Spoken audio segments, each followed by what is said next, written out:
welcome to a live BATcast.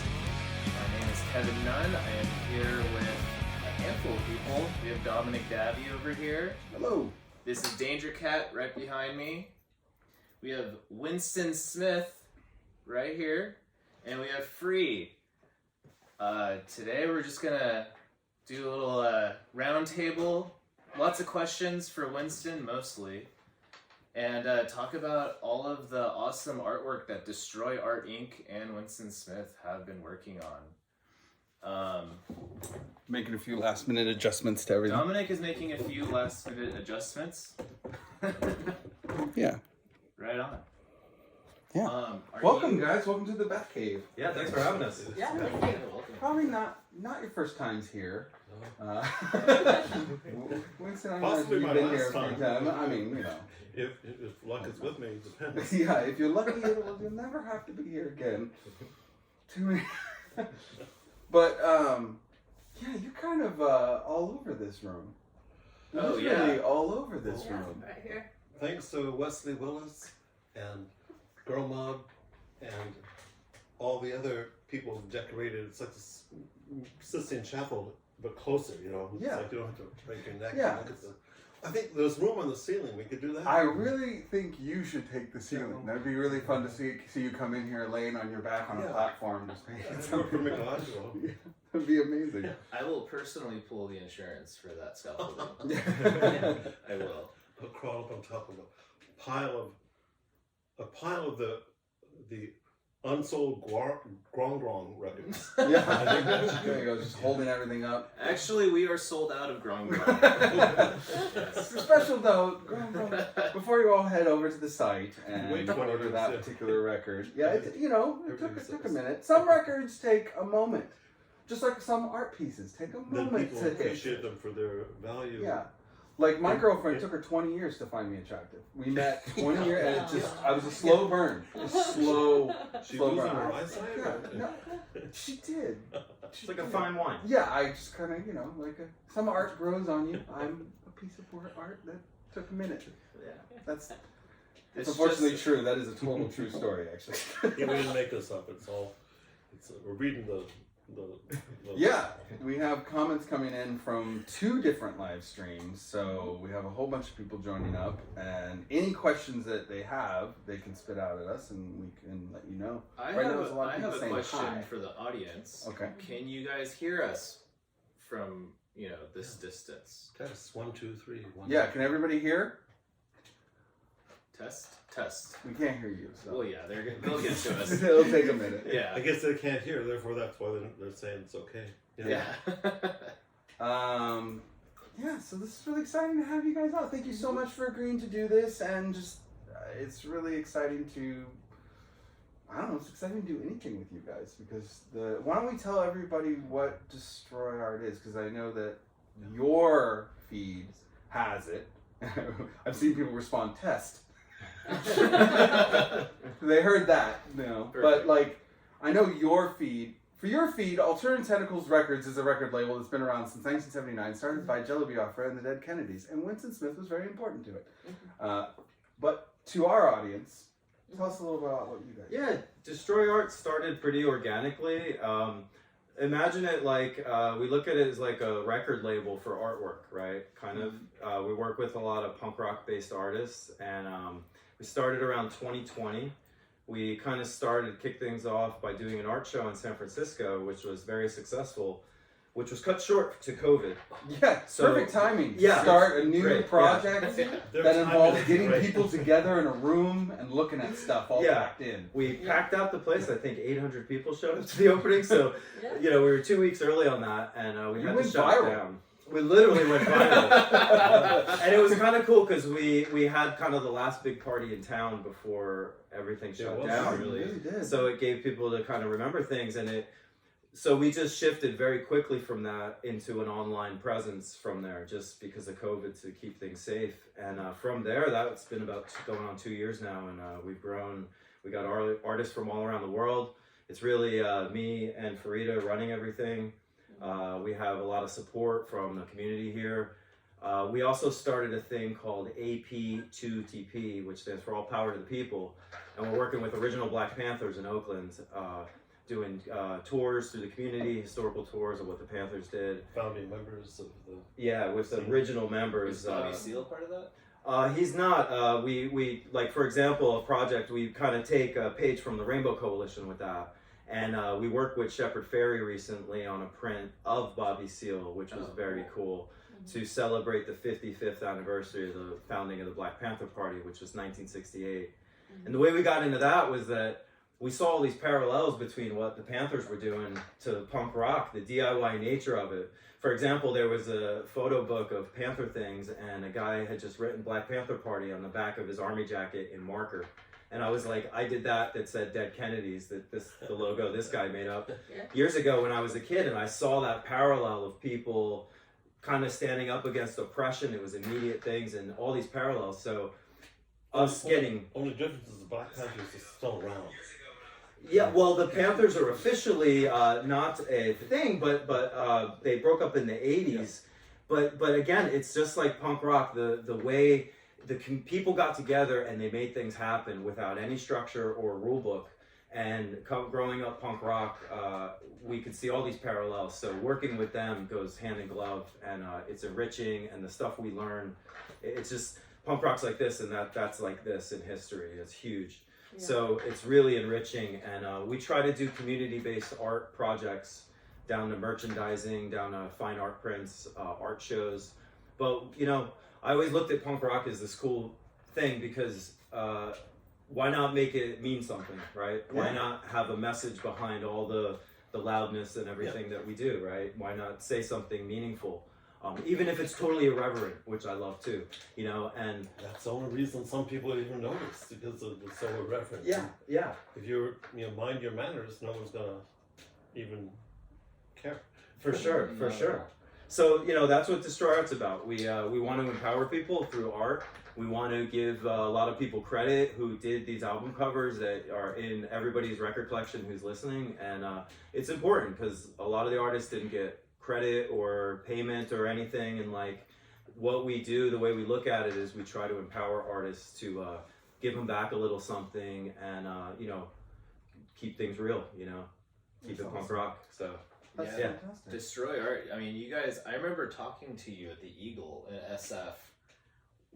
That had to have been just like less than a year before you actually did Destory Art. Mm-hmm. So I remember talking to you about that, and then it was just like another like, hey, like I get along with this guy, like let's see what's going on, and then it blew up. Yeah, it was like, wow, this is awesome. Like also an unlikely name too. Yeah, Destory Art. Right. And just for the record, Destroy Art means like, it doesn't mean like fuck art and all this, you know what I mean? It means like destroy it and recreate it. Like make it like fuck the standards of what everybody says. Do your thing and you can make it whatever you want it to be, you know, and that's what we try and do. Prior to that I go by Danger Cat. It's like my little character that I do. You can check it out on Destroy Art. So that's my beer there. New label. We just relabeled it. It's recycling. It's our version of recycling. Bottoms up. But yeah, and then I initially called it the Danger Cat Destroy campaign, and I was doing street art and things. And again, it's like what you're saying. Like there's a community in punk rock, and that's important. And we talk with people, we meet with people, and we have that conversation. We go out to shows. We want to be involved in the scene and support it.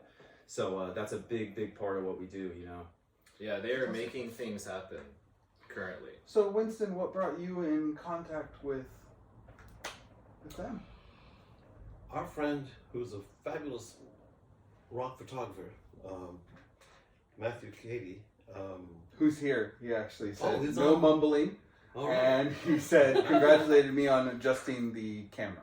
Cool. So, he's a photographer. He knows. He's looking out. His whole thing is he's like with us right now. He's gonna be. What's up, Matt? Yeah, it's like a presence. We feel him. Hi, Matt. And he introduced me to these guys to do a show, kind of up on Market Street.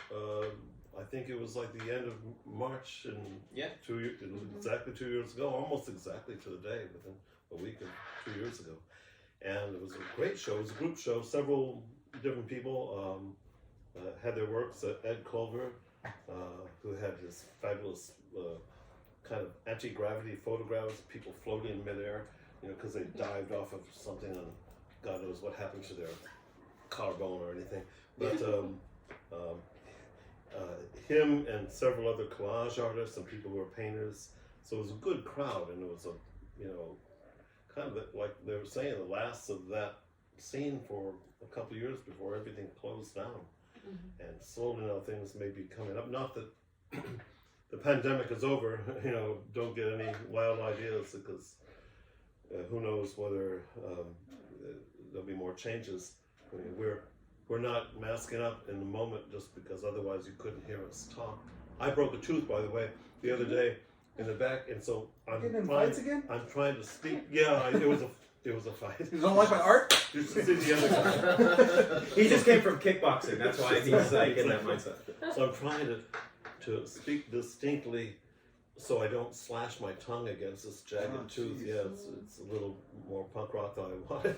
Yeah, and again, We all get there. like I was saying, that was the show that we did in San Francisco with Yeah. Winston, and March, just like word of just the way we did it, not advice, but with the way we did it was we just went up and introduced ourselves to Winston and talked to him just like anybody else, and we earned trust with him, and we built that trust up, and that's what we do with all our artists, and it's that easy. I think they bought me a drink. I think that's how. I'm We pretty gotta easy. butter people up a little bit. Yeah. I'm a pushover. You gotta know your audience, For sure.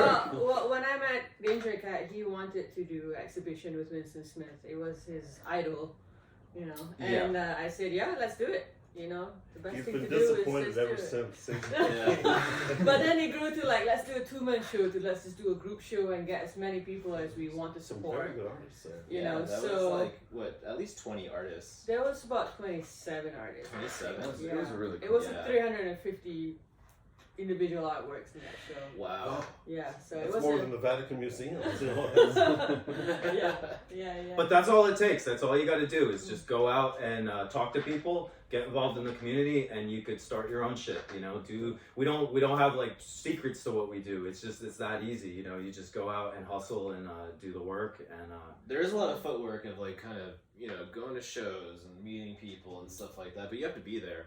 yeah, You have to go to them. You have to enjoy the local music scenes and the local punk scenes to actually facilitate those bonds, which you guys have done very well. thank you. Like very well. Thank Yeah. But it's not like you're saying. It's not easy. Like right. So we did that show in March, and it fell apart, and we had a lot of problems with the gallery. So we created a website called Destroy All Galleries, Yeah. which was like fuck them. We'll we get don't- even. Yeah, exactly. So and we kind of morphed it all into one. It's destroyartinc.com if anybody's interested. Yeah. But the idea is that we don't need institutions, and art has this really bad connotation to this high end thing that's unaffordable and unegalitarian and stuff. So we try and keep it real that way, where we keep prices within a affordable realm, and but it's also art too. So there are pricier things for serious It's also very collectors. quality. You guys have variations of certain prints that are like impressive to look at. Like it's good quality stuff. So you kind of have a good spectrum of And you affordability. Work with people fine like art. John Paul Yeah. and others who are just they've honed their skills over years, and can like the record series that he did, and they can Here, I can hold they it can up. take a simple design and turn it into the pizzazz. Yeah. It's more than what it was in your head to begin with, and that's And again, that's like a 5-color silkscreen on a used record, which is, by the way, is Russian folk songs, just for the climate out here. those girls are probably in jail with Pussy Riot right now. Yeah. We got some first questions. Morb ID wrote, are you going to do the art for the new Lard album, and when is it coming out? The new Lard album is coming out soon. Yeah, right. according to Al Jorgensen. Yeah, that's true. He keeps saying that. Yeah. Don't ask Biafra, he won't know. Yeah. Well, I'm excited. I didn't know that there's a new Lard record coming out. I mean, that's really exciting. Well, there's always a possibility. Yeah. They do talk and they send demos back and forth, but Jello specifically said that a lot of the best demos end up becoming ministry songs. So he goes, "Oh, I love this," and then it's a ministry song. But you know, they're still talking. Yeah, it'll happen. There is a new song out, a new video and a new song from the Ministry album with Jello on it. It's essentially a Lard song on a Ministry record. And it's a great video. So that happened. It's a lot of fun. So that should hold everybody over until these two guys get it together. But I would assume that if they had to go to anyone, they would probably go to... Lard is my middle name. It's, you know, mainly because my wife's such a good cook. I'm putting on a little lard. They also said, the next question though, I forgot who asked it, I'm sorry. It said, do you keep in touch with Jello regularly? Who, you? You. Oh, I do. He calls me. He called me on the way into this building. Sorry, my mom's on the other line. I think I gotta go. Yeah, from time to time we, I mean, nowadays you can send texts. We used to have to, I didn't have a telephone for years up on my ranch in the hills. It's like no electricity, no running water, no telephone. So I'd have to write letters back and forth. We'd go to town every once a week and drop the thing in the mail and wait for another week, and he'd write back. And it's like 12th century communications, you know. That's so weird. Everything but sealing wax, you know. And so now we are much more in touch. You know, he'll send me some odd graphic, and I'll send him some, you know, funny wisecrack. And it's out of things like that ideas spring, you know, things that then wind up on the cover of a record, which is even more preposterous than, you know, the way people create things normally. Not that we're not normal, but he has this style, I have mine. We've kind of worked. I have to. What's the word? There's a word like when you weave things in between, and you have to go at, if you're trying to support a certain idea. Methodical? Yeah. To be methodical about it, yeah. Child psychology actually is Right. yeah. And so I kind of work backwards from, you know, it's like you don't tell your kid, you know, don't dent the car, because they'll go out and they'll dent it, you know. So they'll give you 50 cents if you wash the car. It's all right. Isn't that how you guys came upon this record cover? Was that you guys were just like sending each other back and forth? Yeah. In fact, about 2 years ago, because we were first, you know, we escaped to the woods in the middle of nowhere, and he was in touch about that project. And that picture had been made 1981 or 82, I think. Wow. And so, you know, 300 years ago. And it was, I had horrible hay fever for years. I still have it, but because of global warming, the spring doesn't really happen as much as it did. And I was sneezing and sneezing one day, you know, like 88 times, and I was suffocating because I was sneezing. And I made this collage of my brain being eaten alive by a rattlesnake, and it was like, that's what I felt. It wasn't even an abstract thought. It was actually, no, that's how I feel right now. I've got red ants crawling behind my eyeballs, and you know, my snot's running down my nose, and it's hay fever. And out of it came this thing that I didn't know Biafra even liked it. I think he thought it was a creepy picture, but then later on I said, you know, you only have to wait about 20 years with him. Yeah. He'll make up his mind. It's like your lady, you know, who it took her time. she had her eyes open finally, and the scales dropped from her eyes. Thank you for calling back to that. I really regret bringing that up. Yeah. So that's the story behind the snake. Yeah. Totally. Did you remember that? Because I feel like I heard from Jello, like you were like, oh yeah, that. Like, because I feel like he keeps certain things of yours. He does in the back of his head, and he'll remember things I actually forgot making. Yeah. Because they never, you know, I just make them because I make it, because I don't think it's not, I'm not trying to second guess somebody. Oh, I wonder what they'll like. Oh, I should do this one with a rattlesnake. It's just whatever occurs to me, and then you never know, really. I mean, it's, you know, like music. I think before punk rock, I hated music. You know, outside of some pop songs on the radio, but for me, it's like Victor Borge, the comedian who always played the violin and crack a joke, and he said, "What's the difference between a violin and a viola?" viola takes longer to burn. So that's my viewpoint for music. Oh wow. Yeah, it just didn't kick until that came along. Were you there when the tubes were around in this? Oh yeah, I wrote it for them for quite a while when I was first in San Francisco in the 70s. In 76, I was a renter roadie. Right. And they were nice guys. They were like one of the first like power pop bands from that. Yeah, they had absurd like guar type, costumes and it was like vaudeville, Right. It was not just the rock, Don't Touch Me There, or what was the other, White Punks on Dope. And, Yeah.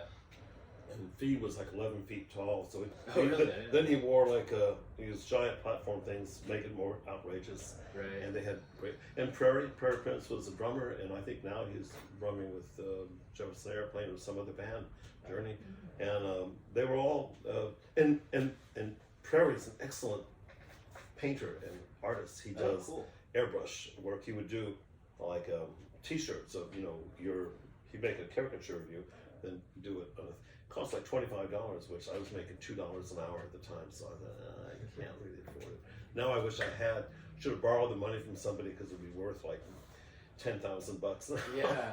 But I grew out of it. I used to wear medium T-shirts, and now I have extra larges. I'm gonna have to like start ordering. You guys should make muumuus. We can just then I can put on more weight. Yeah. Just a AT muumuu. I'm sure One everybody size fits all. would be excited to be reminded about how much weight they gained during the Yeah, the pandemic. I mean, just to cater to that and really drive it home. I've never heard the Mumu suggestion. I love it. Somebody's asking, who's the moderator? Oh well. You're the moderator. Your fucking mom's the moderator.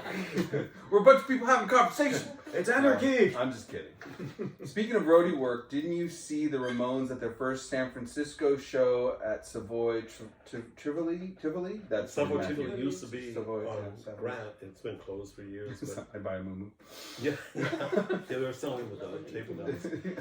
I don't know whether it was their first, but it was one that I was at, and I had to go pick up like a Fender reverb, an amp that they rented them, and for a while it looked like there were more people on stage than there were in the audience. But then later on, it was upstairs, and rickety old narrow staircase. To get anything up there was turn your hair white to bring it. Well, that's when I had dark hair, but I remember talking to Vale years later, and he was at the same show. And he has a different memory because he was into it. To me, I just thought, it's just these skanky guys.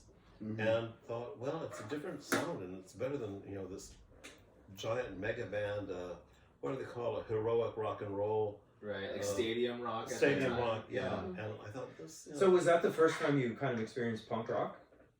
We didn't call it punk rock then. I mean, it was just, even the term garage band wasn't quite appropriate. It's like now when you hear people talk about mosh pit, but no one ever said mosh pit in those days. It was just in the middle of the room where everyone fell down and pushed at each other. Yeah. It's a longer thing, but then they went on to influence stuff. I think someone told me that Joey Ramone had been one of the first investors in like the Apple computer scene, and because I guess RCA, or what was it, Warner Brothers, they made some real money, and he put it into these personal computer things that came out in the mid 1980s, I think 1984 of all years. That people before that, computers were these giant things as big as your desk or half as big as this room or as long as this block, and now they can fit on the end of your pinky ring and. Right.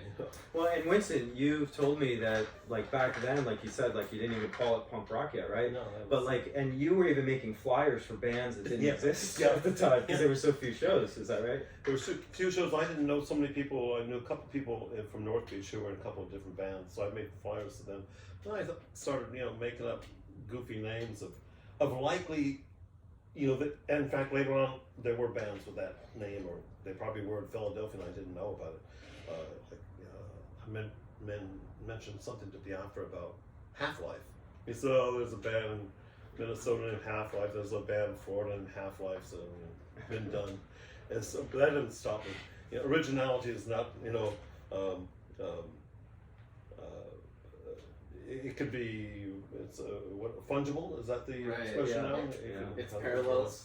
Yeah. Yeah. Yeah. I've heard stories where people would show up to like the flyer Oh, address and it'd be yeah. like an empty lot. No, and, one like, time I went to, it was an old zine called Damage. It was kind of big, like a Bay Guardian, big format punk zine. It was free at cafes and bars and stuff. And the guy, I was in there talking to Brad Damage, I forget what his name, and he was introducing me to somebody who had come to see him, and he said, "Oh yeah, he made that poster for the rip-offs or the nobodies or whatever it was," and they said, "Oh, they weren't pleased, they weren't amused, they just went, oh man, that's a drag," because we saw that poster and we went out to the address on Geary, which is like all the way to the beach. It took us like an hour and a half to get there. There's nothing there, and I went, "Oh yeah, I made it all up," and so these people were not like, "Oh, that's clever." No, it wasn't clever to them. It was like cost them like 2 hours of their life Yeah. and a couple of bus tickets, but then people would see the things and they'd say, "Hey, that's cool." It's like, "What happened to the rejects?" "Oh, they broke up. They went back to Philly, broke up, and there was no rejects." And then they'd say, "Well, could you do a flyer for our show? We're going to do a gig next week." And oh yeah, so that it's almost like fake it till you make it kind of thing. One word of advice for people from a geezer punk rock beatnik: don't procrastinate. I've spent my whole life procrastinating, and there are things I wish I had done when the idea came to me. Even if you did a bad job of it, you can still get it down. But procrastinating, because if my friend was saying, the problem with you is you're a perfectionist. And I thought, well, yeah, because as an artist, you want to get it just right. You want the, as a musician, the sound's got to be what you're thinking of, but there's all these other variations that happen. It's like being in the play. It's not just you performing, it's you and 9 other characters and the guy with the lighting thing and the sound guy. They all have to work together to make the engine run. So procrastinating is like a kiss of death. That's the good thing about punk rock. People go on stage and do silly songs and make fools of themselves, and they have fun. Yeah. And and sometimes they never went on again, but they, you'll remember that for the rest of your life. And procrastination is it's easy, because you don't have to do anything. No moving parts. Right. But moving parts are what makes it work. These guys prove it, because they get on the horn about things and investigate what the possibilities are, and it's flourished. And I think that's something everyone should think about. When you get an inspiration, go with the inspiration, the muse that's directing you from on high. Hell yeah.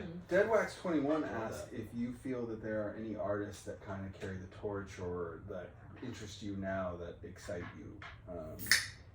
I'm adding a lot to his question, but he's like, anybody you feel like that kind of like you look at and go, that's awesome, that's how we would do it. I'm terrible with my ignorance about artists. I thought you were gonna say I'm terrible. I hate art. art. Yeah. It's like the viola. Burning takes longer to burn than the violin. I hate art. Yeah. Art party, Jello once asked me if I liked music. Art link I told him no. Yeah, good. That's a good thing. That's your Totally not. perfect job qualification. It makes sense working here. I'm here to smash dreams and make money. That's what I'm here to do. Well, Anyway, you're half right so far. yeah. So as you were saying, I wish I had a bleep button. We can make that. Yeah, we We can make it happen. Unnecessary bleeps.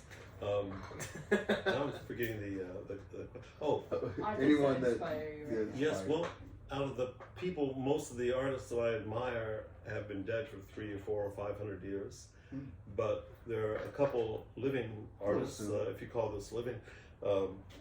Shepard Fairey has been an exemplar of someone who cooks up an image that is in the beginning like his Obey Giant guy. That's a simple image, and it went around the world because part of it's simplicity, and he was able to basically give it away for free to people. You could download it onto a computer in Italy or Bermuda or something, and it would be on the top of a telephone pole in the middle of nowhere. Yeah. I've been in like tiny towns in northern Italy, you know, some podunk village, and there was an Obey giant guy. Like, how did they even get up there anyway? Like, how, you know, they had to have a cherry picker to do it, but they did it. And that kind of thing is also because he has gone on to make the method in which he does it, his artwork. He also has a personal vibe about his ethics of, you know, politics and social justice, that when you establish the framework to do something, then you can put anything into it, as long as the framework works. In this case, you know, disseminating imagery that, you know, like you all do with music. It's what was that record? One of the first spoken word records was "High Priests of Harmful Matter." Mm-hmm. That, you know, so Biafra had worked his way into a certain pedestal of having a voice in the public that he could use for good or evil. And in this case, he's kind of, you know, half and half, I think. And not to do a shameless plug, but I will. Yeah.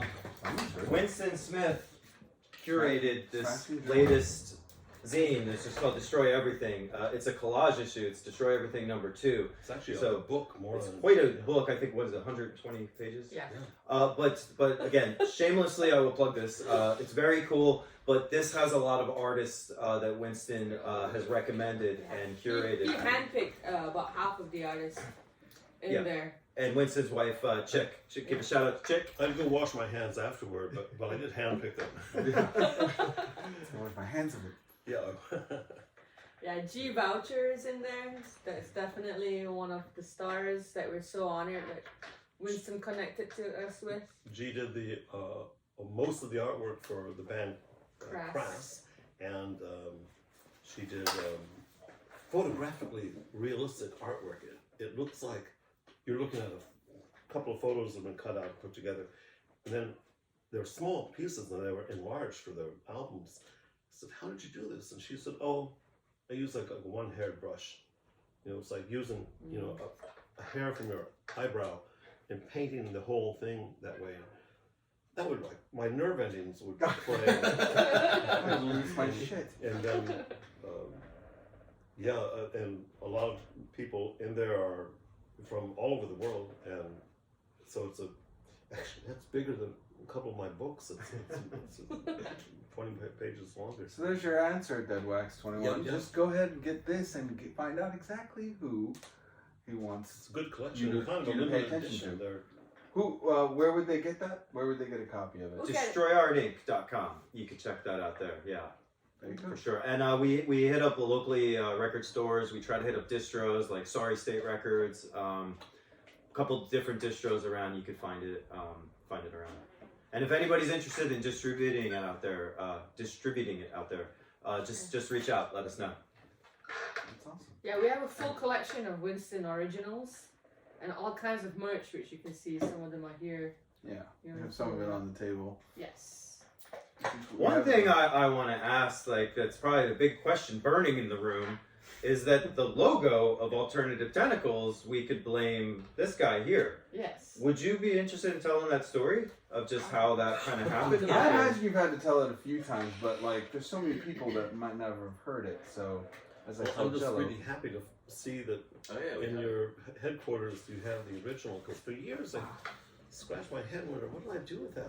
It's got to be at the bottom of some box I put in a bag somewhere in the garage, and this one has the original blue pencil, that photo blue, so the blue pencil wouldn't show up when you photocopy or photograph it. I'm actually getting the blue on the Yeah, camera. it's in the edge.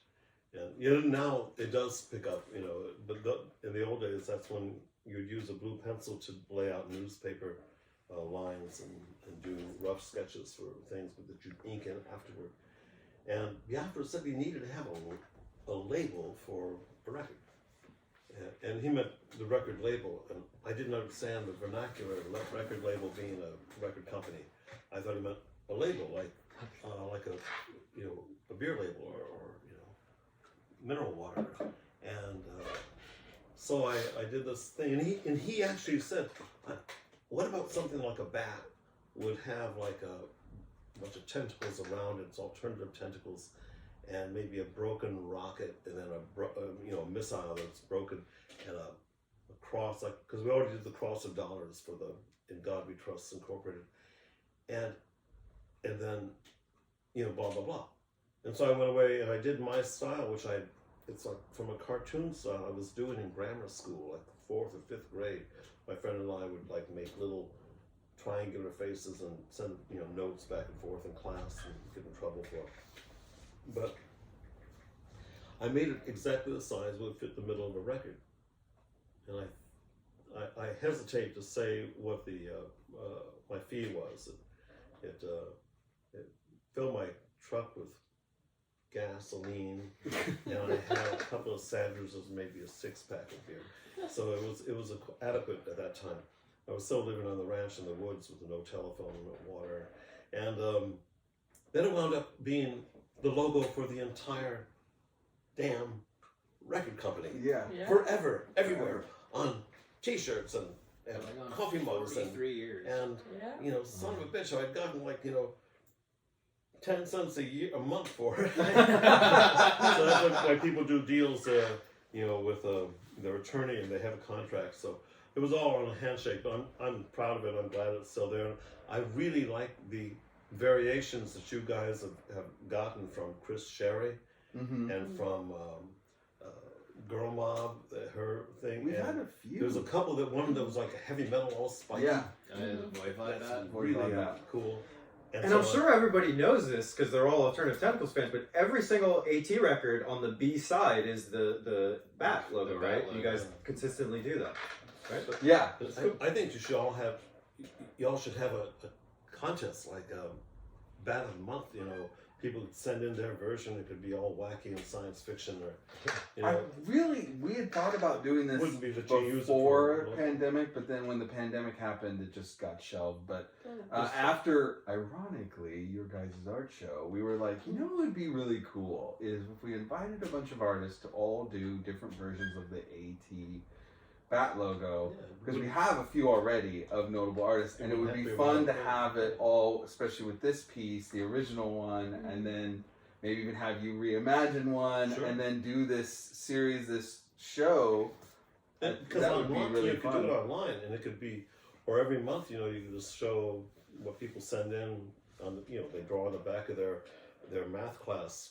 It would be fun to do at least a gallery of it that just highlights it on the page. I think we're getting ready to do a web redesign, and maybe that could be something we can incorporate. Because you would suggest, I had mentioned to you, and you're like, I would love that, and then I was like, that'd be great, and then the world just fucked up. So we kind of just it stalled. put a pin in that.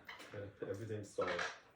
Well, now is our chance to move in where the rest of them have abandoned their responsibilities toward art and music, and will take over the world. Yes.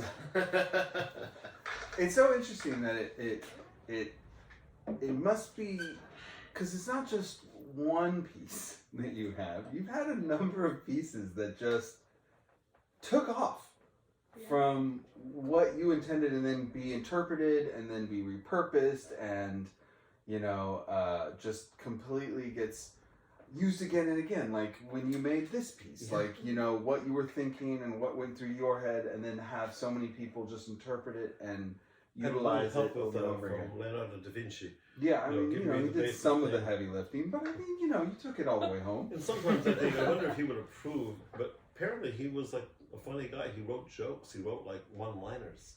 Good. In 15th century, 14th century, and there's been so many things done on, even in his lifetime, on the Mona Lisa. There's like topless Mona Lisas. There's Mona Lisa looking the other way. There's Mona Lisa with another gown on, some weird stuff in the background. That was even before he croaked. And ever since then, that and The Last Supper, there's been so many countless variations and parodies. So I think he probably would go, yeah, that sounds about right. Yeah. So I'm hoping, I don't think he remembered to copyright it 500 years ago. So I don't want to hear from his lawyers. And Winston studied art in Florence for quite a while. Isn't that right, Winston? I didn't learn anything, but I did study it. But just the classic, just the art history there. I mean, just if you've been to Florence, it's amazing. If you walk around, you don't have to go into a museum to see some classical art. Just walking around, there's so much art jazz on the outside that's been there since the 12th, 13th, 14th century. And that hasn't caved in or got ruined by the flood that took place in 1966.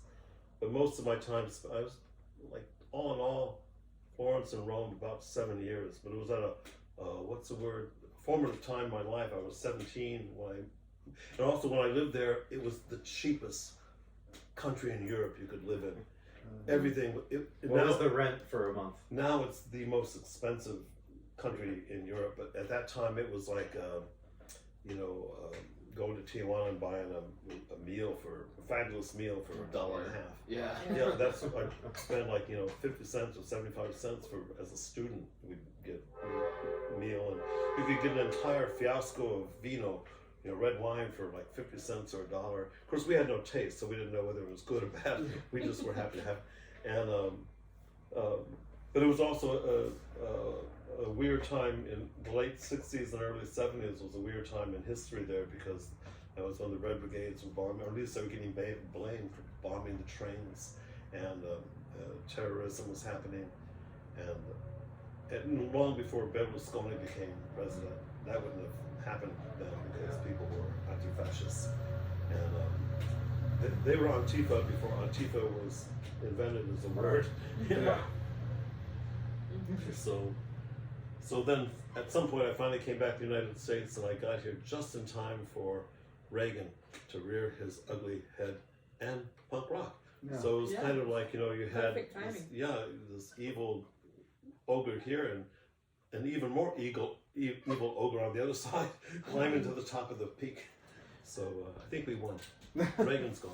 Besides having worked with Dead Kennedys, as everyone knows, and the Tubes, what other local bands were you working with around that time? Oh, in the 70s, bands I had never heard of, because in Europe there was there was no MTV and no international communication. We only had one channel. At certain times there was 2 channels of television, black and white. I didn't have a TV, so it didn't matter. But when I came back, there were lots of bands in the Bay Area that some I'd heard of and some I just never heard of. They were national, phenomenons. There was a band in there every day for a couple of years, Journey, who I didn't really groove on the music, but one of the guys, Ross, I don't know if he's still in the band. He was a very nice cat. And another band, Doobie Brothers, this tall guy, long hair, Patrick. He's a very nice cat. And some people in different bands, they had their nose in the air because the record company would print up posters and they go, "Oh, now I'm a star. I don't need you anymore." But other people were, right on. I used to do backstage passes for Crosby, Stills and Nash, and then wound up doing artwork for other bands that thankfully are no longer with us. Yeah. But it's still been recorded. And one time Neil Young walked into one of my shows on Market Street at a gallery and bought, and bang, I want that piece, that one. And I told him I used to come out to your ranch in Woodside and to deliver flashlight batteries. And he said, "Oh, yeah." So do you still have your longhorn cattle? He had these cattle that I'd never seen even in Oklahoma or Texas, but that's where they're from. He said, "Yeah, I still have them, but I think they're probably not the same cattle as it was 35, 40 years ago." Not the same ones, but Yeah, they've been rolled over. That's really funny. I have to say that Deadwax21, I think that's his name, Deadwax21, he's like, "I'm doing your work for you," and he's just firing questions in the background. Thank you. Yeah, so he's like, "Come on, people, I'm doing your job." It's like, we have to let him finish talking before we ask the questions as fast as you ask them. And they have a really good retirement plan. Yeah. Safety, I think. Yeah. I think They bury you in the road for a speed bump. That's how I'm the one in this round table that's the most hostile to the audience. I think I'm just like, mom's the moderator. and you're probably the most sober by now. So yeah, well, he said some of his questions. His latest question, he has one from a minute ago, but he said, "Did you ever see the GTOs?" Nope. No. Okay, there you go, Dead West. That's a fast one. He also brought up another artist or somebody. You ever see the Ready Mades? No, No? I've heard the name, but I didn't. Yeah. know. They were on that 415 Music label. Oh, Here you go. This she is- probably has it because Chick was into that. Yeah. she was more. She was like 20 years younger than me, so she came along at a time when Oh, that was her it thing. was second generation punk, and yeah, so she remembers stuff that I'm such a geezer. I think, wow, what century was that in? Yeah. I mean, now we have a choice, but 20th century, the 21st. Good question. We got a good question also from Deadwax21, who's doing our job for us. Does Winston and Raymond Pettibone get along? And were you rivals or friends back in the day? No, I never met him. I would like to. I've always liked his artwork because it's kind of got a very, visceral, immediate style. And I've never met him. I think I'm not sure where he lives. Seems like in the Midwest. Mm-hmm. But Brian Ray Turcotte made 3 films that are all about 10 or 11 minutes long. Maybe too long for some people, but short attention span. My work and the work of Dave King, who did the logo for Crafts, brilliant designer, the late Dave King, and Pettibone for the Black Flag Jazz. And they're really entertaining. So anybody who can go to, I think it's this artofpunk.com or artofpunk.com. And it was done for the Los Angeles Museum of Modern Art, MoMA, LA MoMA. So definitely check it out because there's a whole documentary about Pettibone's work. Okay, nice. See, there you go, man. You got your question. Not bad, MoMA. So That's pretty somebody did Yeah. ask about what do you feel about H.R. Giger? Well, Giger, the late HR. Never heard of him. His agent was kind of my agent for a while in New York City. And Les Barony, and Biafra introduced me to Les. Great guy. He was from Hungary. Laszlo would be his name, but Leslie was his English name. And he was probably 11 or 10 or 11 or 12 years old during the war. And actually, like a lot of people who could get away, snuck out as a kid and got to Marseille and was able to get on a boat to, I think, either England and then later on to the United States. So he went through, the hairiness of the Nazis and the communists, wartime. And he was Guy Giger's agent. And he set up a couple shows for me in New York City. They were successful. And he always carried a walking stick that had one of Giger's, devil babies on it thing. And Biafra met Giger a couple times, I think back in Switzerland. I never got to meet him, but he was an interesting cat, definitely.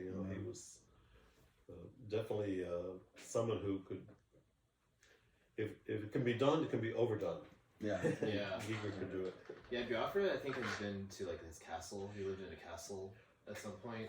I did go to the castle. It's actually, the castle's just a castle for that town, but his shop or his display museum is right next to the castle. Oh, okay. So we did go there one time. We did a Is show. that where the Giger bar is as well? The Giger bar is in Zurich. So this was in so these are different locations. Geneva, not Geneva. Geneva. Geneva. Yeah. Yeah, Geneva's in Italy. Geneva's in Switzerland. They moved it, I think. They moved. So you get this pronunciation this time. Somebody commented on the skateboards that we have up on the wall. Those are Shepherd made them. Yeah. Shepherd's work he's based everywhere. off of. And Pal Peralta boards. Yeah, and then that's Glenn Fried. Is that Glenn Friedman? I think photo? that is Glenn Friedman. Yeah, it's a Oh, his Glenn photo, Friedman yeah. photo on the top of Jello Glenn's picture. that he did, and then Winston's art on the bottom that he took. And he did a good job. I wish they still made those boards. Right? I thought that y'all were making them. Well, we're gonna make some different boards, but you know, Yeah. those are the Peralta boards. So They we're probably gonna didn't sell very well because there's no wheels on them. You can't get really far. They don't make a good surfboard either. You forgot to put wheels. You know, Giddy up. sometimes it's the last thing you think of. No, Yeah. it's pretty cool. So Winston, are there any new bands you've been listening to? No, I hate the music. I like only. You I like should work at BT. AT. Yeah. Do you want a job? Yeah, I could use it. My wife would like that.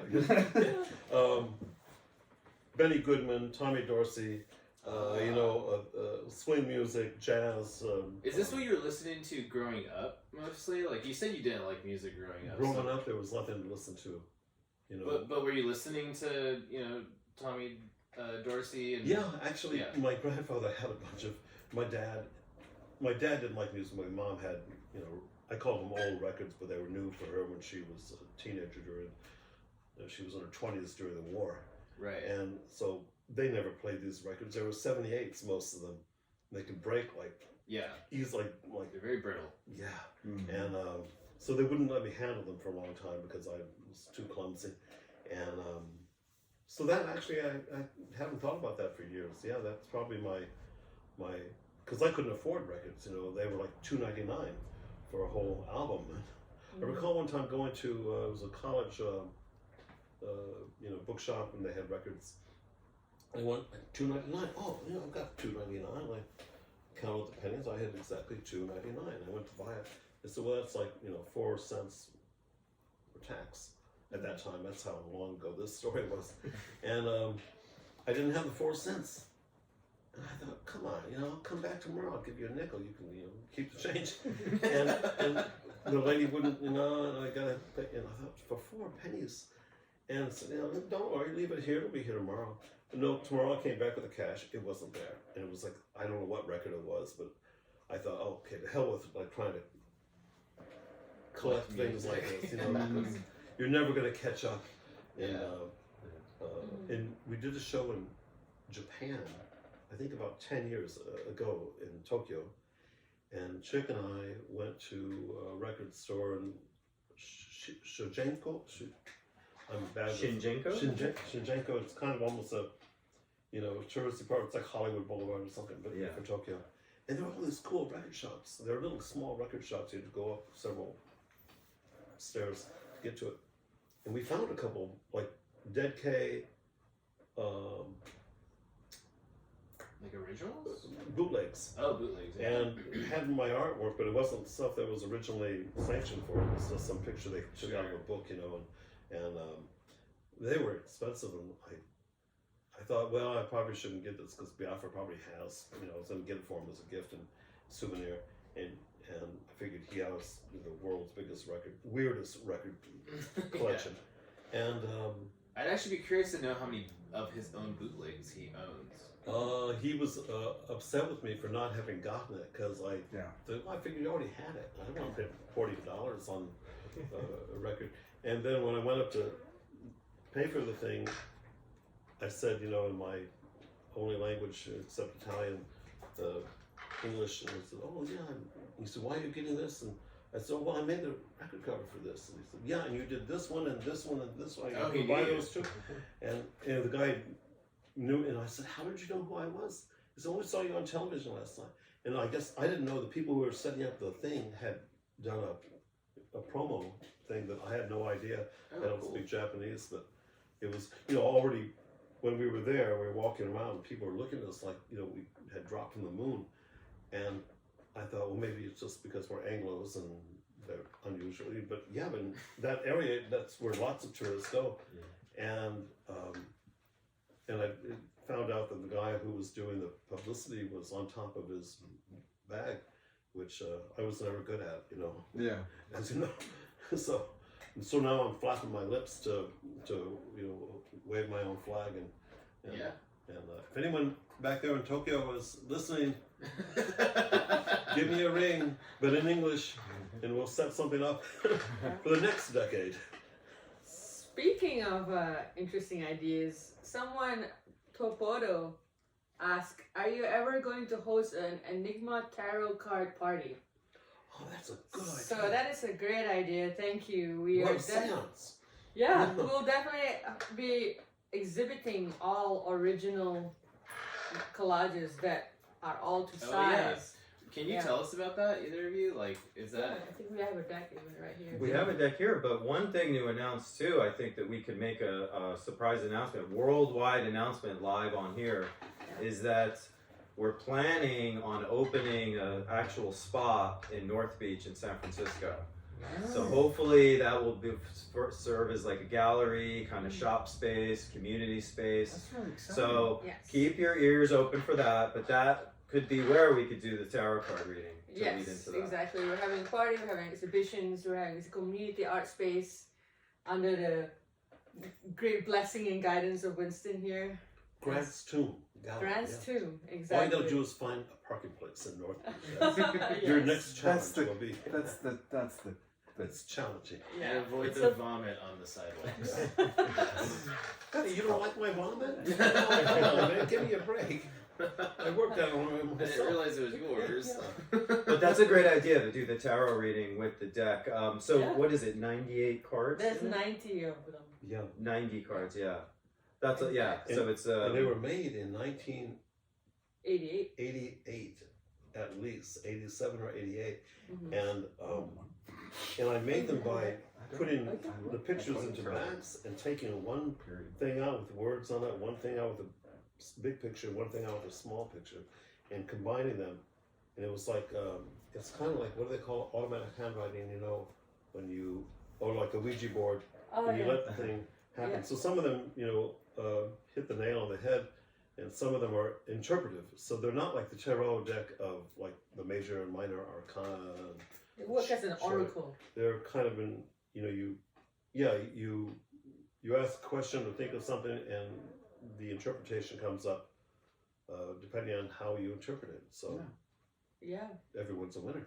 Yeah, we just recently relaunched winstonsmith.com. So you could check winstonsmith.com for any of the merch and stuff too. We have a little feature on the tarot deck. Yeah.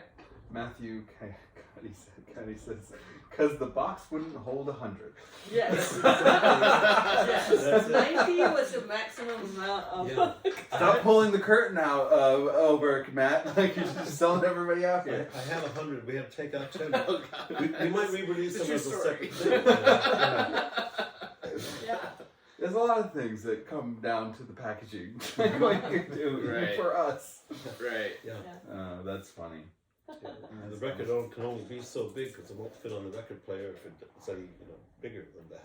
I like the questions that we're getting offered. Somebody said, asked, it went by so fast. That's Dead Wax again. Man, why are you sitting here?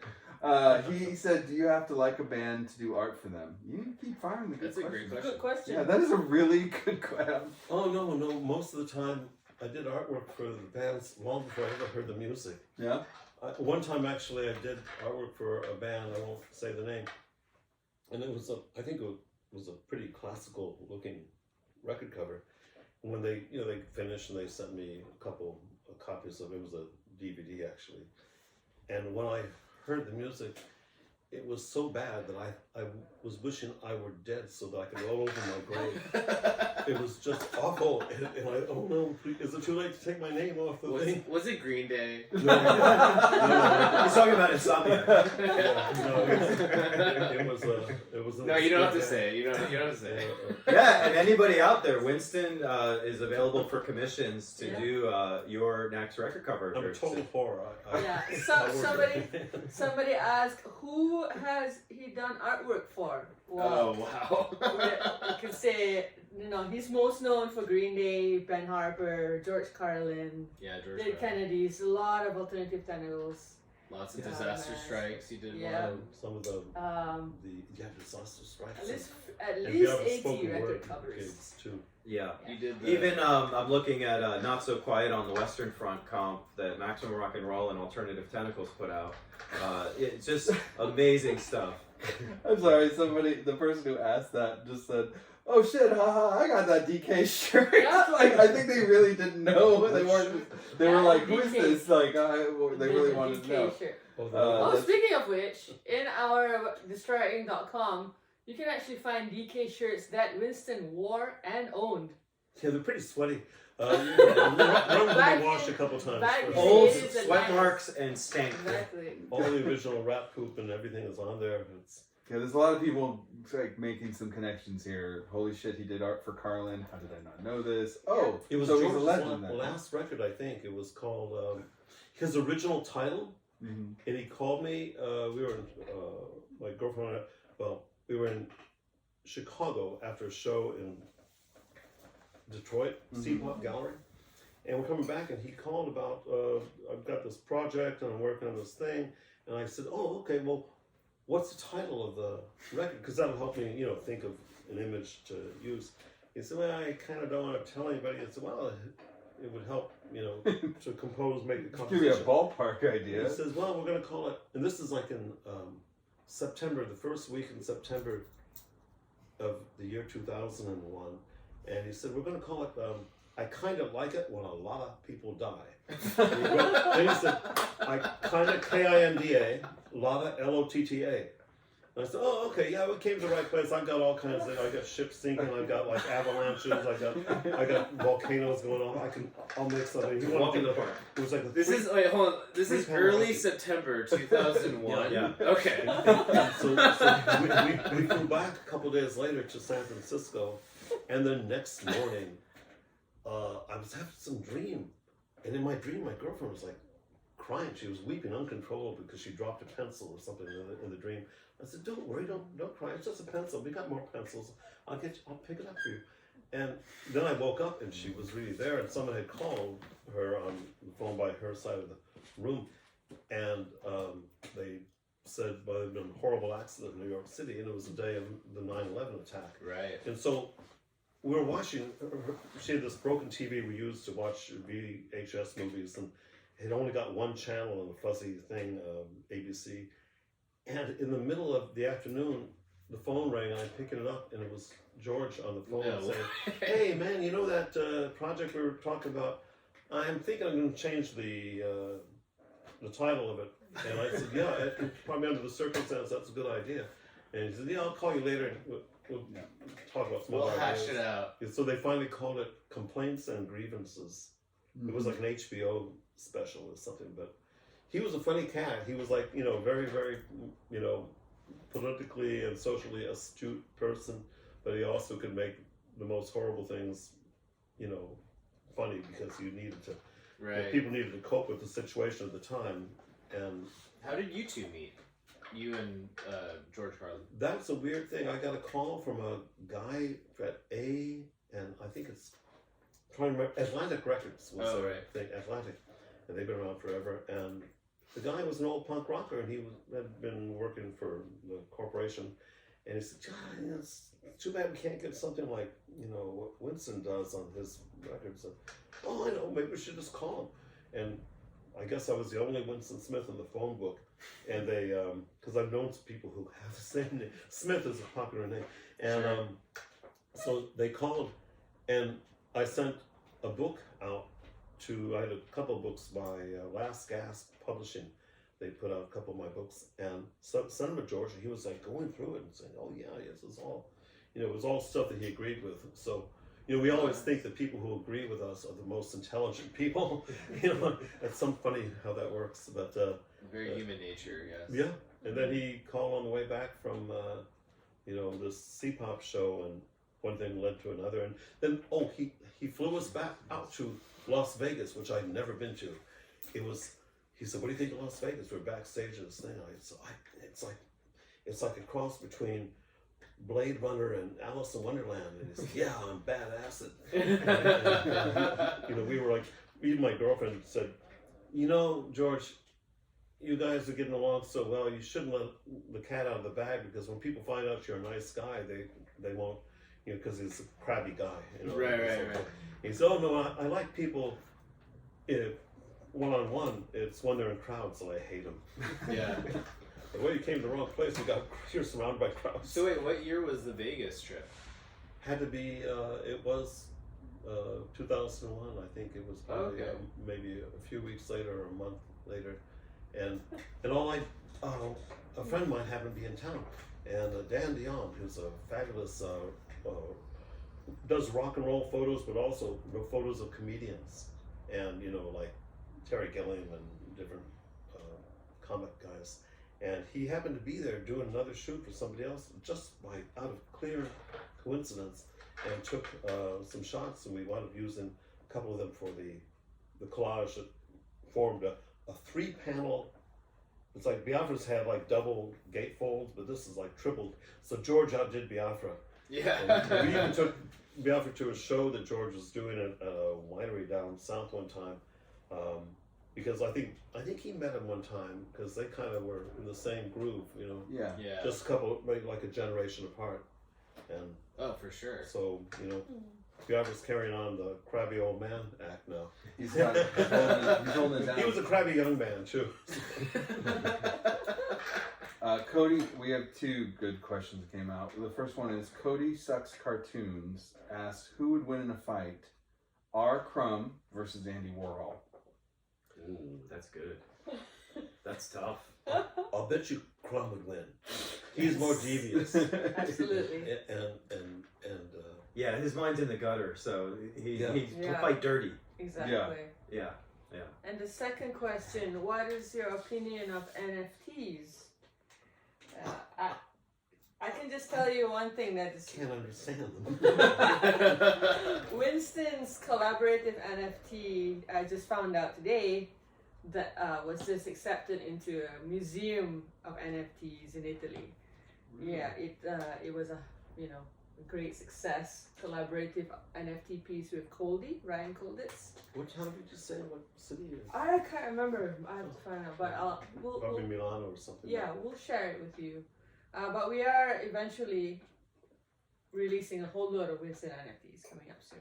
Oh, Deadwax21, we've been giving you credit this whole time. You're like the what is it? There's 5 of us. Just There's come 6 here person at already. the Just table. come down and see. He's like, don't give me credit, or it's cool. Whatever, you've gotten credit like you're like the MVP Yeah, of get in this touch stream. with us. We He's wanna the talk only to guy you. listening, maybe. Yeah. No, there's quite a few people. We got on both channels quite a few people. He's got some great questions, but yeah. So NFTs are kind of mercurial sort of thing that you're just like Anything that has to do with computers, I don't understand.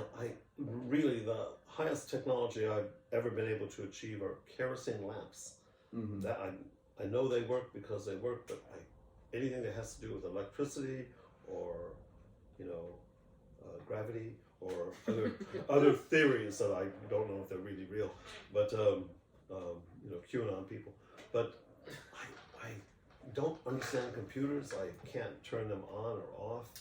These guys know. Yeah. 'cause The cool thing about NFTs is that it's decentralized, right? Without getting too nerdy on everybody here, and I get technical with this stuff, but without getting too deep into it, it's decentralized, which means there's nobody controlling it. It's like an open source thing. So theoretically, NFTs, I think, have a cool future because you're not giving the bank money, you're not giving the government money, technically, in some ways, sure, most people aren't. But decentralization means that it gives us the opportunity to create something new that didn't exist before. So I think we have some NFTs up on OpenSea. You can check it out on our websites and stuff. But I think, we work with Winston and some of our artists, and it's a cool thing because it can help support artists. Starving artists is no joke. It's like hard to make a living when you're doing art, visual art. And NFTs kind of bring you into the current place where we're at in time, and it gives you a format to show them. So although they can be total bullshit and $1 million JPEGs or whatever, there's also a side of that it can be egalitarian, and it can be something that can be the opposite of that, not just some money grab while it's hot. We can make this something cool. I don't think we're there yet, and I think we're seeing like the bubble of this happening, but this isn't going to go away. It's all over the world, and there's a lot of cool components to this that maybe 2.0, 3.0 will be better, I think. So there you go, nerds. Well, I dig that. I heard somebody also describe it as it's just baseball cards online. Yeah. Yeah. That's Right. what it is. Remember It's Mickey just, Mouse it's in just a way 1958? to make stuff there. All right. So Yeah, somebody was like, fuck NFTs, let's talk about Letra set from the 80s. And then somebody also asked, like, what's Winston's favorite font? The one I use, because I use Letraset to do In God We Trust Incorporated. And I put it on, what do they call it? Acetate, clear plastic, to lay over the picture. And I put the name at the top, the title at the top, and the name of the band at the bottom. And when it came out, it was switched, and it was slightly changed to one notch different than the kind of the letters you see on American $1 bills, the kind of classical Roman, styled letters. And I thought, why did they move it? And Biafra said, because in the United States, people, they market records by putting them in a bin, and people go through them that way. They want to see the name of the band at the top, like a dictionary, so they can see. Then they go through the title of each different record. And I thought, okay, well, it looked okay, but it was a shock to see how someone at, I guess, Cherry Red, I don't know, maybe that was an AT record, but it was a weird moment of industrial reality that I had never counted on.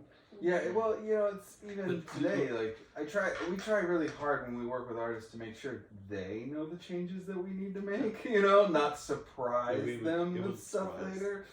But it's also a lot of hard work. That's when you had to use the blue pencil to line up the thing, and then every letter had to be rubbed on. And we were lucky. Biafra and I had gone to Flax, art supply store downtown in San Francisco, and we just walked in. It turns out a friend of his was working there, and she probably might appreciate me not disclosing her identity. Because I said something, do you have any of these letter set things? And they cost like 10 or 20 bucks at the time for a sheet.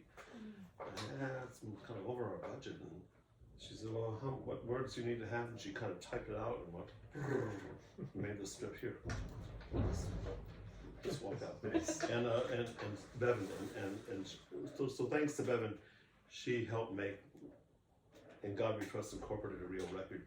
Because though I had to draw them by hand, I'd still be doing it. I'm a terrible freak. That's why it's important to support your local artists, so that these things happen. I wonder if you have the same problem. It's definitely for me as an artist, and most artists I know have this problem. Do you have terrible handwriting? I have dreadful handwriting. When I was in second grade, I was like, 7 years old. It's too bad because my dad had beautiful penmanship, and his mother, who probably never went past third grade, had the most elegant, old-fashioned. In those days, they made you learn it, and it was a proper pen instead of a Crayola or whatever. Yeah. And I was in second grade, and the teacher said, "Your handwriting is atrocious." And I looked up, I was a little kid, I looked up and said, "Thank you, teacher." And she thought I was sassing her or talking back. I didn't know what atrocious meant. I thought it was like a fancy word for nice. And she just slapped me across the face. And whoa, I went home, looked up atrocious. On Google. We had a dictionary. But then I couldn't spell it, so I had to get my folks to spell it. And then later on, it turns out they took her out of the class. She was insane. She is the only teacher I remember the name of in my entire scholastic career. Let's out her now. Probably she has gone on to her great reward, so I wouldn't want to defame her family. But that was when I realized that authority only works if there's force behind it. Yeah. And a sword. At the point of a sword, you'll do or say anything. And in this case, I thought, wow, I was just trying to be polite by saying, thank you, teacher. You get punished for it, like, oh, was it something I said? Yeah. So that's, my handwriting is dreadful. Sometimes I can't read, even when I write down, because I'm in a hurry and I scribble down, got to remember to pick up the data. And I look at it later on, was I drunk when I wrote this? Yeah. What does this say? Is it Cyrillic or Medical doctors and artists, terrible writing. I bet everybody at this table has Yeah. terrible writing. yeah, Yeah. but I can't. They take all out say the like appendix. just draw the words. It's like, oh, Yeah. fuck you. I think That's that what they did. Well, because it's like, why would I write words when I could draw something cool? I don't know. I don't know. I've always had that. And I'm dyslexic. I was dyslexic in 19. Well, you're born that way actually, but in 1961 or when I was like 10 or 9 or 10, and I didn't know that it was a thing. I thought it was you get over it after a while, and then years and years and years later, I realized no, you don't get over it. It's a fixture. It's like if you're right-handed, you don't get over being right-handed. Suddenly I'm left-handed. And now it seems to be trendy to be dyslexic. And I thought, oh wow, where are all these people? And I was, and I also have anomia, which is anomia. It's like when you can't remember the name of an object. Like say, oh, can you pass me that cylinder made of plastic that's full of water? Oh, you mean the bottle? Because can you pass me that long thing that has ink at the end of it? Oh, you mean the pen? Because it's not a complicated name. It's like just a word that anyone should know. The hallway is a hallway, and the roof is a roof. But that thing that covers a house, it's on the top of the house roof. And so anomia is like this confusing thing. And believe it or not, I actually could manage to learn Italian. And sometimes the words in Italian come to me before the English word comes back, which is even more confusing for me. That's why I'm an artist and I'm not a writer. Be fancy. You just be like, stupido, get. Yeah. No. If I injure myself, That's not how we if I stub my toe and I just say, Dio maiale, or some other really bad blasphemy, but it comes to me because I didn't learn dirty words until I was in Italy. And then, those are the first things you learn in another language, French or Italian, because they're the most elegant words. They are very expressive, much more, their blasphemes are more colorful than English blasphemes. We're pretty dull milquetoast compared to the rest of the world. Oh, I think they get So really. stock up on your dirty words now, because you'll never run. Punk is my favorite 4-letter word. Yeah. I feel like that. Those are the dirty words were all the words I learned in Italian first. has there been any more questions that have come through there? Yeah, there's plenty. Matthew actually asked a nice one. Winston, what is your ideal work environment? Well, maybe the Hawaiian Islands with a hula girl on the beach, and then I'll have a laptop here and an abacus, but no, not really. Solitude is a really good thing for inspiration. Not solid food, but solitude. But to have the time without anything ringing or buzzing, or you gotta call Larry and you gotta get back to this thing and you gotta remember to pick up the thing. That's what destroys inspiration, because people dwell on what they have to have finished. So isolation is probably the best way to be creative. That's why, living on a ranch in the middle of nowhere, up in the hills, in the woods, with no telephone ringing and no mail didn't come once or every week or two. I'd go to town, buy a San Francisco Chronicle. I'd be fumed up about now Reagan's saying this and now Reagan and that would fill me up with rage for enough time to do something about it, to make an image about, I usually had old pictures of Reagan in his movies. He was a movie star for years, so he was set up for collage. You could have him do anything. We even did A Bedtime for Democracy was a poster for Alternative Tentacles long before it was a record, and it was Reagan holding a gun on a bunch of people with their hands up, and one was a Dixie Cup ad, all people with their hands up, it's a wartime ad, and one was a picture from, I think it was one of Reagan's last movies with Lee Marvin, and I forget her name, it was a beautiful movie star, and Reagan was like a mafia boss. It's the one movie that he really displayed his contempt for people. All the other movies were nice guy Reagan, and people would say, why, that's not fair, you put a gun in it. No, I didn't put the gun in his hand. That was from the movie, the shot, the still. He was doing that for money. He does everything for money. And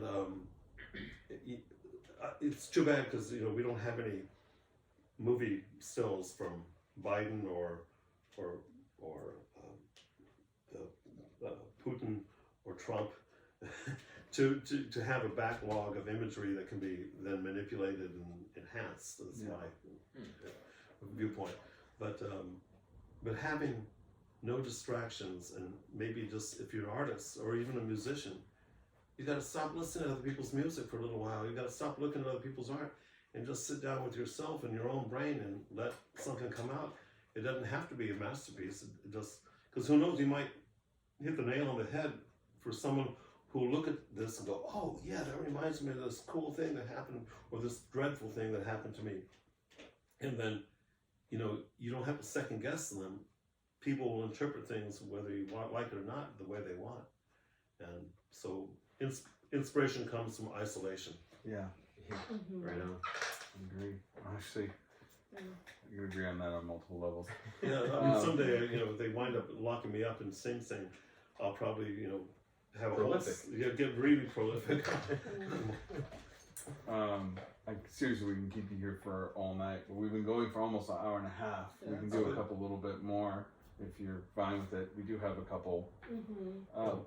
This is an interesting one. Where do you think punk art will be 10 years from now? Where do you think anything will be 10 years from now? in a cobalt salted mushroom cloud. Well, like, punk is interesting because it's like, I always say you gotta look back to move forward, right? It's not about like living in the past, it's about moving forward with forward thinking, forward everything. So it's important to know your roots and know where you come from and know the history of things because it matters.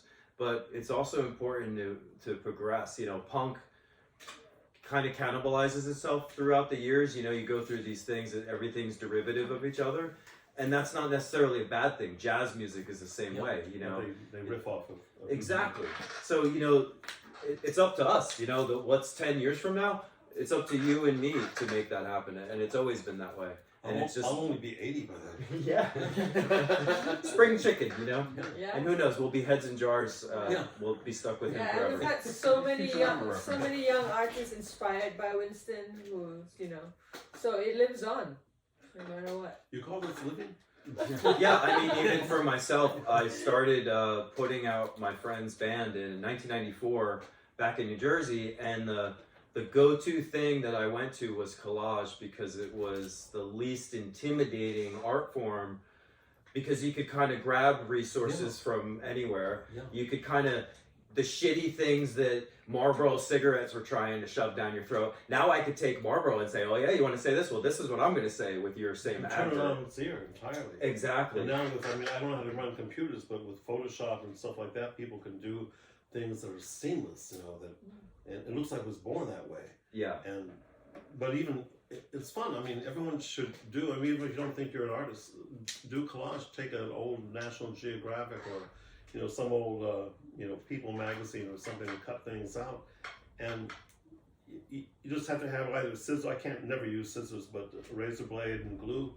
And it's a pretty low tech and cheap way to try something out. And it's enjoyable because sometimes you come up with something silly, hilarious, or dumb, or inspiring. And it just is a matter of a point of view because it could be you do it and then it's like, oh, it's an odd thing, you put it away, and then 9 years later there's either a political situation or a social situation. It's, oh wow, that's just like that, the man who knew too much, or something. Or your musician friend comes and hits you up and goes, I want to do an album cover of that one thing you did. The brain and the 40 years ago. You did this so many that years bad ago. hay fever. You mentioned that you never use scissors. All right. Yeah, so what you use X-Acto blades? No, I started off with X-Acto blades, but they get dull really quick. Yeah. So I found in a hardware store these like snap-off blades that I'm sure they're made in China or someplace. Japan actually, Olfa is a company, and they snap off, and then you always have a sharp blade. because they get dull very quickly, and then that makes it harder to cut the paper.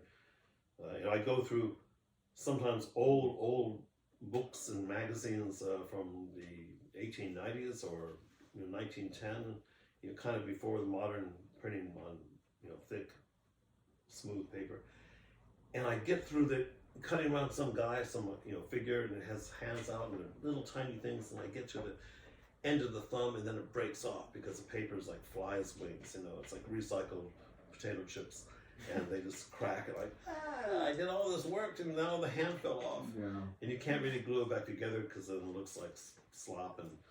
And again, it's part of it's like being a perfectionist. No, it has to be this way. It has to be. It's like Biafra and I arguing over Paranoid's Nightmare. All the cameras. It was in the plastic surgery disaster. It was a 24-page booklet that was a libretto that was 12 by 12, and I was assigned like half the songs to do, and then he did the other songs. And the one I did with all the cameras of this it's a Paranoid's Nightmare made for the song I Am the Owl, basically the government watching you and everything. And so I called it the Paranoid's Nightmare because this guy is shrieking and screaming. And Biafra wanted to put a face of a guy kind of going, he's not happy, he's sad. And I had this guy just screaming like, Mm-hmm. And so we had this little argument on the ranch. We had a table with about 5 kerosene lamps around us. And he said, well, I want it to be this picture because da-da-da-da. And I said, no, I want it to be this picture, to be more intense. And he said, well, it's my record, it's my album, so I want it to be this picture. And I said, but it's my artwork, and I want it to be this picture. The only time we ever had an argument.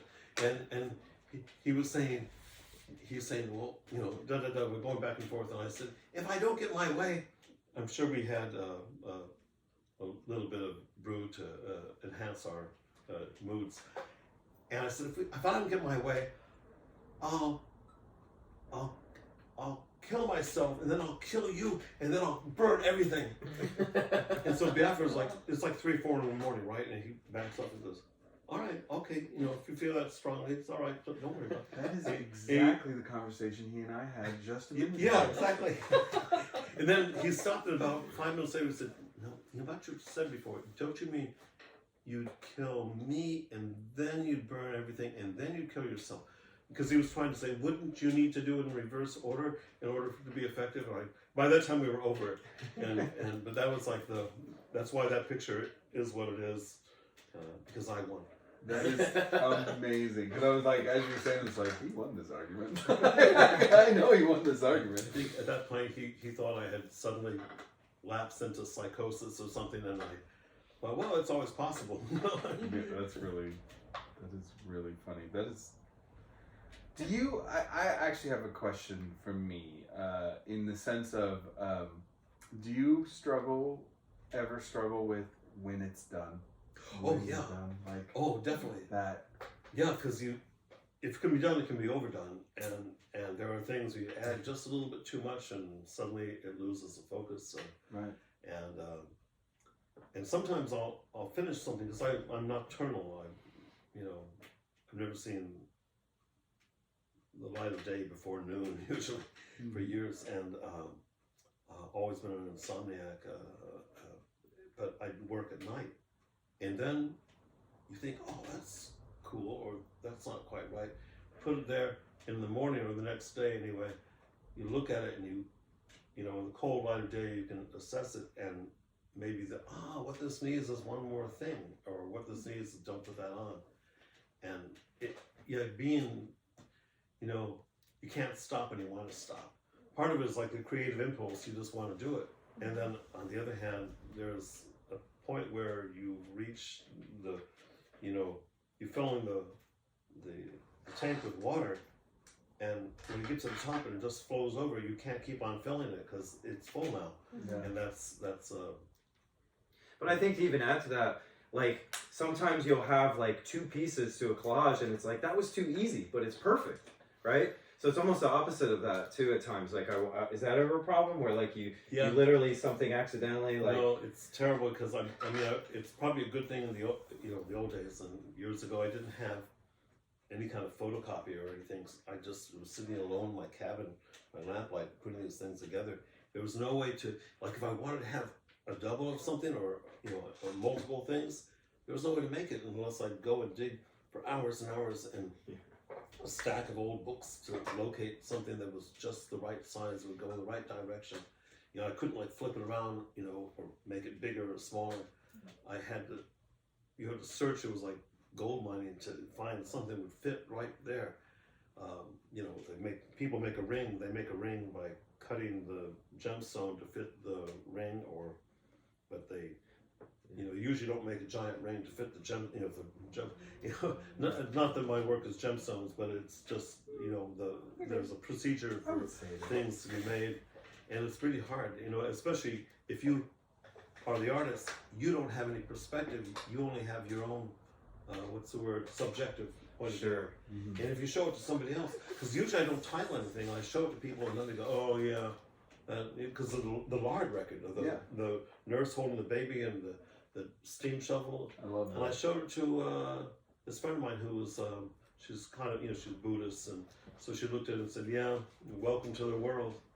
And I thought, oh, that's a good thing. Yeah, that's it. You're in the world, you're born in the world, and suddenly all these things happen that you didn't count on.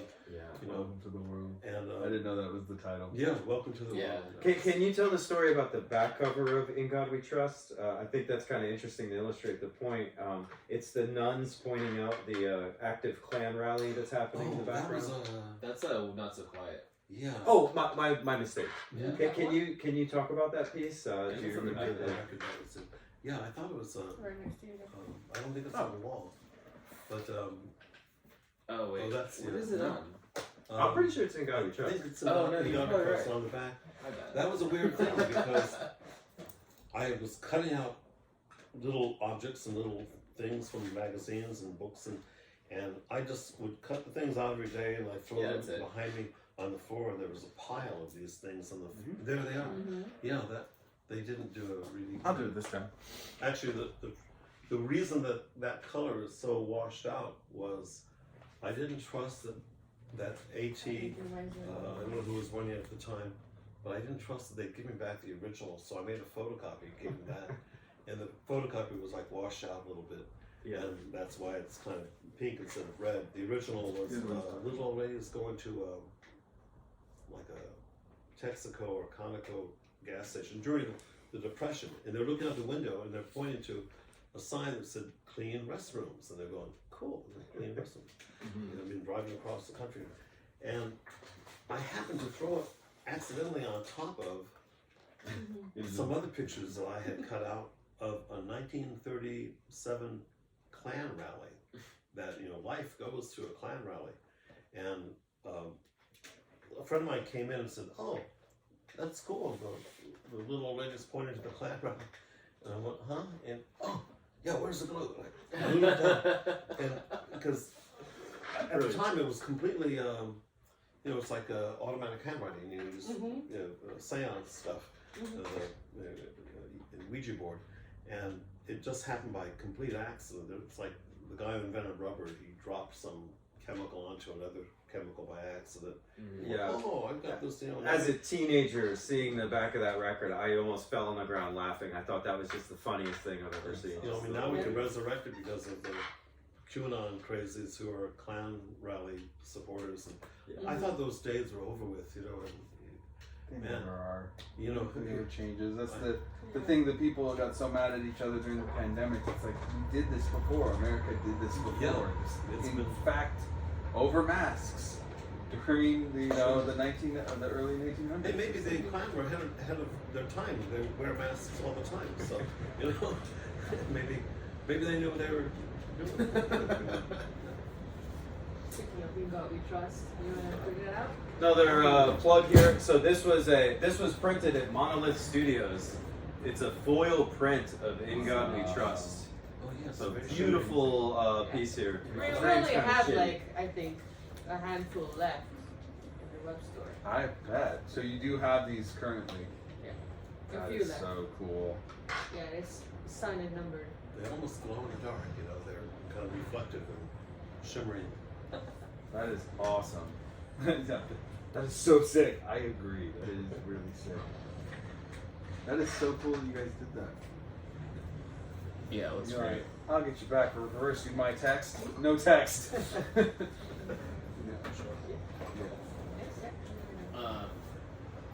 Oh, anyone wants to snag one of those? Yes, Sure. there are some still available. You can. How do I get one from Fanta Bikini? destroyartinc.com. Just look up Winston Smith's collection. For those of They're you all on in there. YouTube, I would hurry because the live streamers are getting a little bit of an advantage. I'd also suggest going to at Destory Art Inc. on Instagram. Yeah. Follow. They usually post their stuff when it's announced. So Yeah. We've always got plenty of releases, so. Yeah, check like us we out. said, we just relaunched winstonsmith.com as well, so we're going to be adding a ton of stuff in there and keep that up to date as And well. you have an Instagram because you love the internet. I and you know. are I don't so- know. I don't know how. I used to know how to work it. Yeah. And now I don't. They changed their format now, so when I try to put anything on, it comes back as cannot be delivered or. This will be on YouTube. We are filming this as a video, so you will be able to find it on YouTube and watch this again. Yes. yes. For sure. I think one of the last things I wanted to just mention was what is the next plan? What's going on soon for you guys Well, for as I Destroy said- Art in Winston? As I say, we're opening a physical space, a community so art exciting. space in San Yeah. Francisco together. That is the big thing. So just wait for the announcement for that. And Stay tuned for Destroy Everything issue number 3 coming out in June. I think this one's going to be a drawing issue. So Mr. Dobby, I think, will be in there. Winston actually has, you know Winston for his collage work, but he's got quite a hand with drawing too. Some really cool stuff. Boys up. We got our little Winston drew that. Smash the State kitty here. We love that. But yeah, definitely keep an eye out for that. And we have the back issues of Destroy Everything. And look through your AT record collection and see if you could find all the Winston Smith covers, because there's at least a dozen or two, I would imagine, that people probably have for sure. Smash the state. Matthew says, do you read your Instagram messages? Probably the That's what it's like. records over. Winston, Matthew asks if you read your Instagram messages. Matthew asked that? Yeah. I don't know how. I honestly don't. I depend on him to forward me things because I don't know how to work it. Yeah, I'm still stuck in the. But in that regard, all the messages get to Winston. Yeah. At some point. At some point. Yeah, it's As long as they're not like in Esperanto or anything, just. I'm just buying it. Yeah. Somebody's buying the. I think someone's buying one of the foil. cool. Piece. Oh, Yay. congratulations. Thank you for the support, Thanks. and again, thank you for tuning in. Yeah. Yeah, thanks everybody for tuning in. We appreciate all your support. Support Alternative Tentacles. They've been around since 1979. Support Destroy Art. To support WinstonSmith.com. Check that out and support each other. It's a small scene. The punk rock is it's a family community type thing. We're not like trying to make a bunch of money or anything and get in and out. We're in for the long haul. We're trying to do shows out in the East Bay and all around. So check it out. Support your scene. Don't forget, and don't forget where you come from. Don't forget where you're going. I dig that. I think that we're gonna hire Craig to do all of this. The text that we And our live audience too. I mean, Alright. I think our live audience really gave We us. should give a special shout out to Deadwax21 for some really great questions, and for Yeah. everyone else. Thank you. He's a big fan of yours, apparently. Thank you guys so much for doing this, Winston. Thank you for hanging out, and Thanks for the opportunity. Yeah. Thank you, it Winston. is always a pleasure to talk to all three of you. You guys are amazing, and I really admire what you are doing, and I'm really grateful for it. So we need more. Everyone else, if you have any questions, fire it over and follow their accounts. It's worth it. And if you're watching this on YouTube, you now have heard everywhere to follow. You have no excuse. Sign up. And for those people who ask us for a promo code, write us a direct message on our Instagram, and I'll give you one. Yeah, there you go. Follow and ask, and then you can get one. So that would be great. All right. Thank you so much. Oh, thank you. Have Thank a you. wonderful night. Thank Thank you. you guys all, Thank you. everyone, and we will talk to you next time. We'll do. We're gonna do a lot more of this. So, Yes. thanks for joining us. Cheers. Out the bunks. Bye-bye. Punk rock never stop. It's been fun, Dead Whack.